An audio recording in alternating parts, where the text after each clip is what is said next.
ربنا إنك تعلم ما نخفي وما نعلن وما يخفى على الله من شيء في الأرض ولا في السماء. الحمد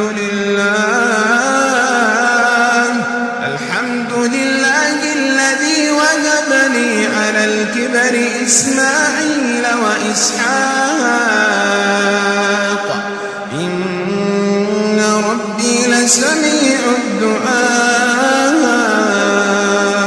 رب اجعلني مقيم الصلاة ومن ذريتي ربنا وتقبل دعاء.